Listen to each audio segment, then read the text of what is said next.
Most people wait too long to protect their seedlings because they think a greenhouse has to be a real building. Glass walls, framed roof, money set aside, a weekend completely cleared. And by the time they finally admit the nights are still too cold, the peppers have stalled, the tomatoes have sulked purple, and the tray on the porch that looked so promising 3 days ago has gone flat from one hard wind and one colder than expected dawn. That is the mistake. Not that people want a greenhouse. It is that they picture the wrong kind. A mini greenhouse is not a poor substitute for the big dream. In many home gardens, it is the smarter tool. It is cheaper, easier to place, easier to vent, easier to repair, and a whole lot easier to build from what you already have. More than that, it teaches you something useful fast. Protection does not have to be fancy to be effective. Warmth does not have to come from a store-bought kit. And the difference between a struggling start and a confident young plant is often just a small pocket of shelter made at the right time. So in this video, I want to walk you through 5 cheap mini greenhouses you can build at home, not as decoration, not as little internet craft projects, but as working tools. Real garden tools, the kind that help you start earlier, hold heat longer, defend young plants from wind, stretch a season on both ends, and save you from buying one more plastic contraption that cracks before you trust it. And as we go, I want to correct one idea that wastes a lot of money. Bigger is not automatically better. What matters is not the word greenhouse. What matters is whether you can create a small, stable climate where a plant actually needs it. Once you understand that, a pile of old windows, a few hoops, a shelf by the wall, or even a clear tote starts looking a whole lot more powerful. The first mini greenhouse is the old window cold frame. And if you have never built one, this is probably the best place to begin, because it teaches the whole principle in the simplest possible way. You are basically making a low box with a transparent lid. That is it. Nothing magical. The box can be made from scrap lumber, leftover fence boards, cinder blocks, straw bales used temporarily, even rot-resistant cutoffs you have been too stubborn to throw away. The top can be an old window, a storm door panel, a salvaged sheet of clear polycarbonate, or any rigid clear cover that lets light in and holds a layer of warmer air inside. Here is why it works so well. During the day, sunlight enters, warms the soil, warms the air trapped in the box, and the whole thing becomes a little protected pocket that is noticeably kinder than the open garden. At night, that stored warmth fades slowly, instead of disappearing all at once into the wind. It is not tropical in there. It is just buffered. And buffering matters more than beginners realize. A lot of seedlings do not die because the average temperature was too low. They suffer because the swings were too sharp. Warm afternoon, biting night, warm again. Then a gust that strips moisture out of tender leaves. A cold frame smooths that out. Now the mistake people make with cold frames is building them flat and airtight. Flat means water sits on top and the winter light hits poorly. Airtight means you cook the plants the first sunny day you forget to check. So angle the lid if you can, even slightly, with the back wall a bit taller than the front. Face it where it will catch good sun, and give yourself a simple way to vent it. A stick, a brick, a scrap notch, something easy, because any greenhouse, even a tiny one, succeeds or fails on management, not just construction. If you are growing lettuce, spinach, onions, brassicas, or hardening off transplants, this kind of mini greenhouse is gold. It sits close to the soil, which is where the stored warmth helps most. And it protects without asking much from you. You do not need hinges if you do not have them. You do not need perfect carpentry. You need a box that is reasonably sturdy, a clear top, and enough attention to crack it open before it turns into a little glass oven. And there is another quiet advantage here. A cold frame trains you to notice conditions instead of obeying dates on a packet like they were commandments. You start opening it in the morning by feel. You start checking the soil with your hand. You learn how much warmer a south wall can be, how different a windy day feels from a calm, bright one, how quickly a sheltered bed wakes up compared to the open yard. That kind of judgment stays with you. The box itself is simple. The skill it builds is not. The second mini greenhouse is the hoop tunnel over a raised bed or straight row, and this one is probably the best value per dollar for people who want to protect more plants at once. This is the build that makes people realize season extension does not have to be complicated. You drive short stakes or rebar along the sides of a bed, slide flexible pipe or wire hoops over them, and stretch clear plastic over the top. Clamp it, weigh it down, bury the edges, or tie it depending on what materials you have. If you want a sturdier version, use thicker PVC, metal conduit bent into hoops, or cattle panel sections for a taller tunnel. But the core idea stays the same. You are making a clear skin over a bed with enough arch to shed water and enough space to keep the cover off the leaves. Now here is the correction most people need. They think the plastic is the greenhouse. It is not. The air gap is the greenhouse. If the plastic lies right on the plants, you have row cover behavior. Useful, yes, but different. Once you create volume under that clear cover, you create a microclimate with more stable humidity, more warmth, and better wind protection. That is what gives you the jump. Cheap hoop tunnels are especially good for spring beds of greens, early carrots, beets, onions, and hardened transplants that need protection from nights that still bite. They are also useful in fall when you are trying to keep lettuce, arugula, cilantro, and spinach alive, past the point when the open garden begins to give up. But here is where people sabotage themselves. They make the tunnel too tall for no reason, leave the ends completely sealed on warm days, or use flimsy plastic that shreds in the first real weather. You do not need a giant cathedral over a 4-foot bed. Smaller spaces warm faster.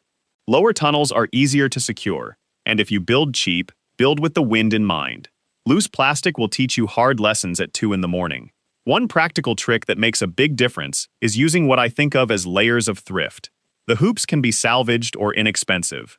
The cover can be greenhouse plastic if you want it to last, but even a heavy clear drop cloth can buy you time if money is tight and expectations are realistic. Clips can be purpose-made, but scrap strips, spring clamps, or even carefully placed weights can work. The point is not to build sloppy. The point is to separate what truly matters from what is just catalog language. And what truly matters is simple. The structure has to hold shape. The cover has to stay on. Air must move when heat builds. Plants need room. If those 4 things are true, you can do a surprising amount with a very modest tunnel. The third mini greenhouse is the shelf greenhouse against a wall, and for people with a patio, small yard, narrow side space, or more ambition than open ground, this one earns its keep fast. Picture a basic shelving unit set against the sunniest wall you have, preferably one that catches southern or western light and throws back a little warmth of its own. Over that shelf, you place a clear cover. That might be a fitted plastic greenhouse cover if you find one cheap, but it can also be reinforced clear plastic draped and clipped carefully over a homemade frame, old shower curtain material doubled where needed, or leftover clear sheeting stretched around a wood or metal rack. What makes this build powerful is vertical efficiency. A lot of home growers are not short on interest. They are short on protected square footage. A shelf greenhouse lets you multiply that footprint without needing a big spread of land. Seed trays on top, pots in the middle, tender cuttings below, herbs hardening off on the warmer days, and tucked back in at night. It becomes a small management station, almost like a nursery porch in miniature. But there is a hidden lesson here too. Wall placement matters more than people think. If you put this out in open wind, it is just a flimsy plastic closet getting bullied by weather. Put it against a wall that absorbs daytime warmth and blocks the prevailing wind, and suddenly the same cheap materials perform better. This is one of those old practical truths people forget when they start shopping instead of observing. Location is part of the build. Now, if you make a shelf greenhouse, do not cram it thoughtlessly. The top shelf will usually be hottest. The lower shelves may stay cooler and more humid. So put that gradient to work. The things that love warmth but can handle brighter light go higher. The things that want protection without being pushed too hard can go lower. Rotate trays if you need to. Open the front, or unzip the cover when the sun starts turning that enclosed space into midsummer ahead of schedule. This is also one of the easiest greenhouse builds for people who rent or cannot commit to permanent structures. No digging, no heavy framing, no big cost. And if you build the frame yourself, it can be knocked down, moved, reinforced, or repurposed later as ordinary shelving. That matters because cheap is not really cheap if it only serves one purpose and fails after one season. A good mini greenhouse should be modest, adaptable, and honest about what it is. It is not trying to be a Victorian conservatory. It is trying to keep your seedlings from getting knocked backward by weather while giving you enough access to manage them well. The fourth mini greenhouse is one of the least glamorous and one of the most useful, the clear storage tote greenhouse. This is where some people roll their eyes because it sounds too simple. Good. Let them. A clear tote, especially a sturdy one with a decent lid, can do real work in a garden. Not forever, not for everything, but absolutely for seed starting, rooting cuttings, protecting flats, and creating a warm, sheltered chamber for very small beginnings. There are a couple ways to use it. You can invert a clear tote over a tray or over small containers to create an instant cloche. You can drill or melt a few ventilation holes high on the sides and use it as a lidded propagation box. You can elevate it slightly on scraps so air moves under it while warmth still gathers inside. And if you need quick overnight protection from a cold snap, a tote over a cluster of young plants can be the difference between shrugging off the chill and losing a week of growth. The correction here is important. People often judge homemade garden protection by how impressive it looks to another person standing 10 feet away. That is the wrong standard. Judge it by what it does at leaf level. Does it block the wind? Does it hold a little warmth? Does it keep a cold rain from hammering seedlings flat? Does it create a steadier environment for germination? If yes, then that plain tote is doing greenhouse work whether or not anyone would feature it in a glossy magazine. Now there are limits. A tote in full sun can overheat fast, much faster than many beginners expect. So if you use one this way, you need to think like a caretaker, not just a builder. Vent it, prop the lid, move it to morning sun and afternoon shade if needed. Use it for stages of growth where close protection matters most. This is not a set-it-and-forget-it structure. It is a nimble tool. And that is exactly why it belongs on this list. Cheap mini greenhouses are not all supposed to be permanent monuments. Some of the best are agile, quick to deploy, quick to move, quick to vent, quick to store. If a late frost is coming and you need protection before dark, the best design in the world is the one already on your property. There is also a deeper habit hiding in a build like this. It teaches you to stop sorting the world into garden things and non-garden things quite so rigidly. Once you start growing seriously, you begin seeing materials by function. Can this cover? Can this support? Can this hold warmth? Can this reflect light? Can this drain? Can this be vented? That shift in thinking saves money for years. The fifth mini greenhouse is the cattle panel or pallet lean-to, and this is the one for people who want something roomier without crossing into expensive full greenhouse territory. If you have access to an old pallet, a few T-posts, a cattle panel, some scrap lumber, or even a curved section of fencing, you can build a lean-to style mini greenhouse against a shed, garage, fence, or stout frame. One side is supported by the existing structure, or by a simple upright frame. The panel or roof bows or slopes outward, and the whole thing gets covered in clear plastic or salvaged rigid panels. Suddenly you have a sheltered walk-up space big enough for trays, small pots, starts waiting for transplant, or even a few heat-loving plants early and late in the season.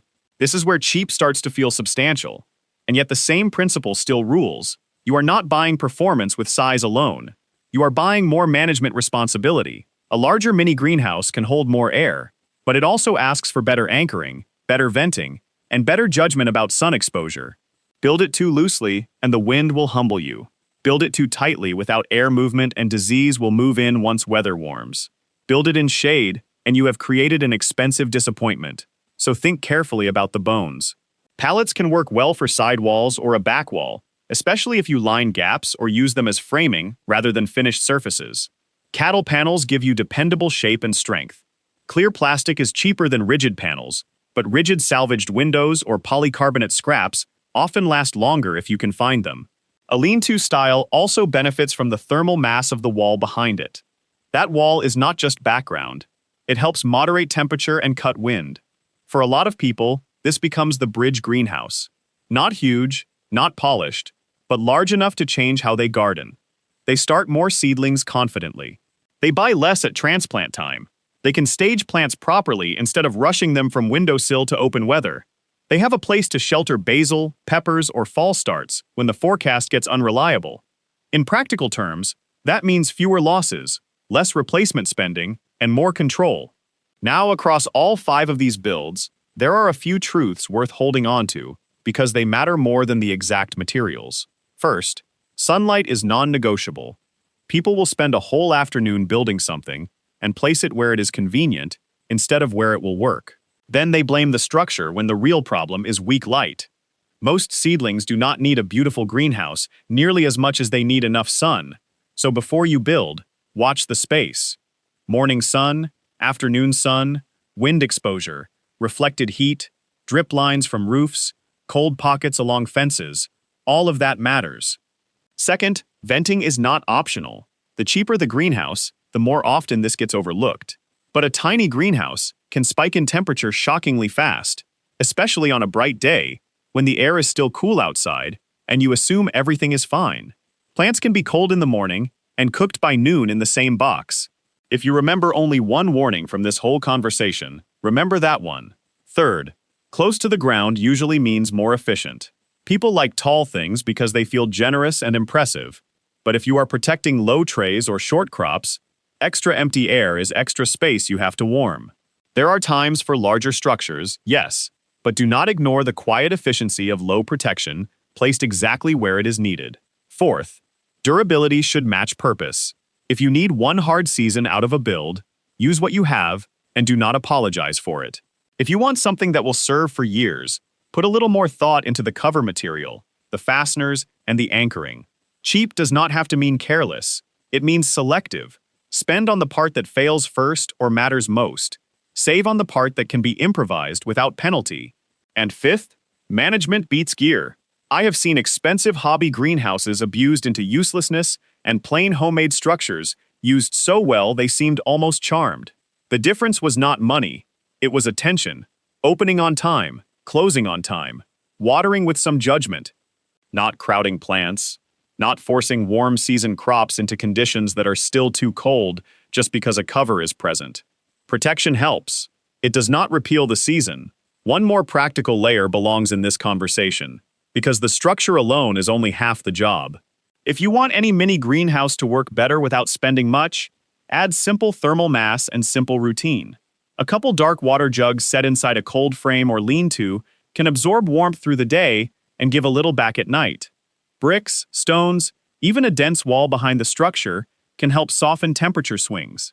None of that turns frost into summer, but it can take the edge off, and sometimes the edge is the whole battle. Routine matters just as much. Open early on bright days. Close before evening chill slides in. Water in a way that does not leave plants sitting wet and stagnant for long stretches.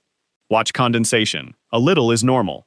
Constant heavy moisture with no airflow is an invitation for trouble. Mini greenhouses are forgiving when managed lightly and consistently. They become frustrating when ignored until something looks wrong. And be honest about what belongs inside them. Cool season crops usually respond first and reward you fastest.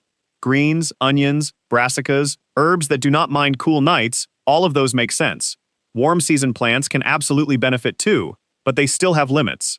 A pepper in a cheap greenhouse is still a pepper. It wants real warmth, not wishful thinking under plastic. Use these structures to bridge conditions, not to fight nature head-on. That may sound less romantic, but it is actually encouraging. You do not need miracles.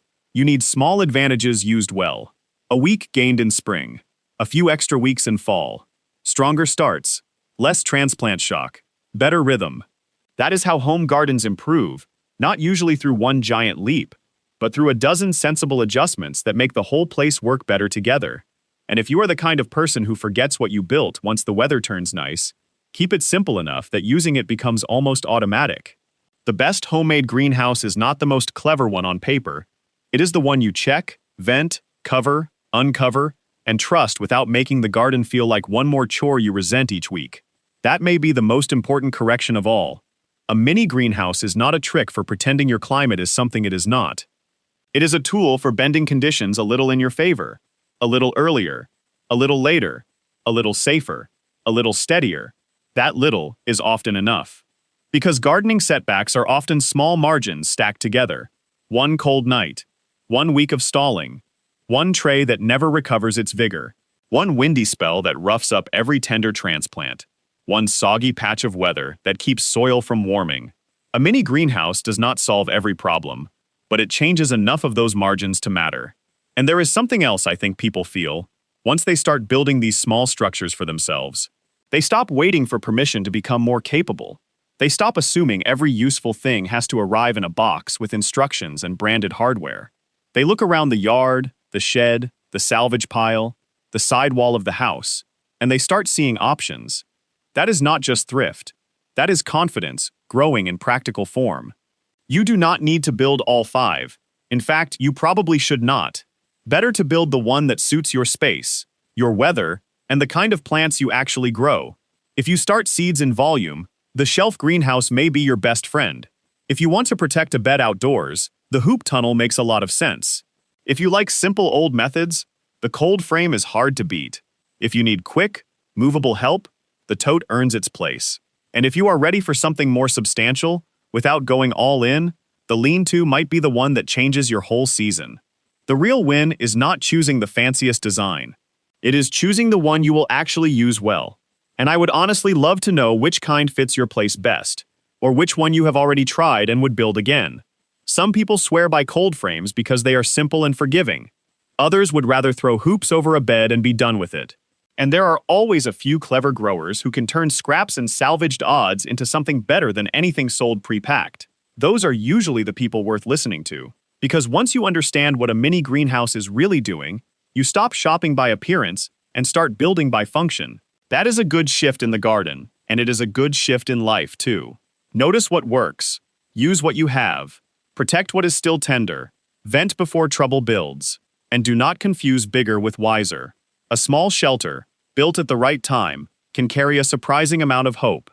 Sometimes that is a tray of seedlings waiting for their chance. Sometimes it is a late bed of greens refusing to quit when the weather says they should.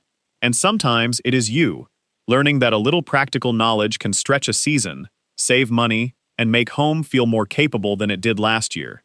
If this kind of low-cost season extension interests you, the next useful thing to look at is not another gadget. It is heat itself, where it gathers, where it escapes, and how ordinary materials either hold it or lose it. Once you start seeing that clearly, the whole garden changes.